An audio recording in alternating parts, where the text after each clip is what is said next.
അപ്പോൾ നമ്മുടെ CPയുടെ physical date ഏറെക്കുറെ തീരുമാനമായിട്ടുണ്ട്. വരുന്ന ജനുവരി പകുതിയോടെ അല്ലെങ്കിൽ ഫെബ്രുവരിയിലായിരിക്കും ഫിസിക്കൽ സ്റ്റാർട്ട് ചെയ്യുക. അപ്പം ഇനിയും പ്രാക്ടീസ് ആരംഭിക്കാത്തവർ എത്രയും പെട്ടെന്ന് തന്നെ പ്രാക്ടീസ് ആരംഭിക്കണം. ഇപ്പോൾ തന്നെ ലേറ്റ് ആയിട്ടുണ്ട്. ലിസ്റ്റിൽ ബാക്കിലാണ്, നിയമനം കുറവായിരിക്കും എന്നുള്ള നെഗറ്റീവ് എല്ലാം ഒഴിവാക്കി ലിസ്റ്റിലുണ്ടെങ്കിൽ നിർബന്ധമായിട്ടും ഫിസിക്കൽ അടിക്കുന്ന വിധത്തിലുള്ള പ്രാക്ടീസ് ചെയ്യണം. കാരണം നമ്മുടെ കാരണം കൊണ്ട്, നമ്മുടെ എന്തെങ്കിലും ഒരു മിസ്റ്റേക്ക് കൊണ്ട് നമ്മൾ ലിസ്റ്റിൽ നിന്ന് പുറത്താകുക, നമുക്ക് നിയമനം കിട്ടാതിരിക്കുന്ന ഒരു അവസരം ഉണ്ടാകരുത്. നിയമനം കിട്ടുകയില്ല എന്നുള്ള രണ്ടാമത്തെ കാര്യം. നിങ്ങൾ ലിസ്റ്റിലുണ്ടെങ്കിൽ ഫിസിക്കൽ പാസ്സാകുന്ന രീതിയിലുള്ള ട്രെയിൻ നിങ്ങൾ എടുക്കുക, പ്രാക്ടീസ് ചെയ്യുക.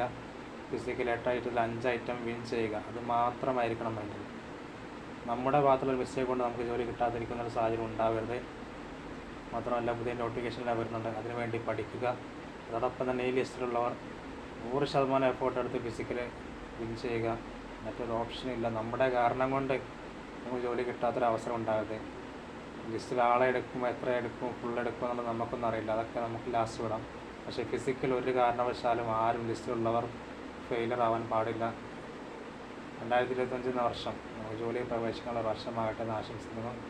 അതോടൊപ്പം തന്നെ വരുന്ന നോട്ടിഫിക്കേഷനിൽ വരുന്ന ഡിസംബർ ലാസ്റ്റോടെ പുതിയ നോട്ടിഫിക്കേഷനിൽ വരും. അതിനുവേണ്ടി പഠിക്കുക.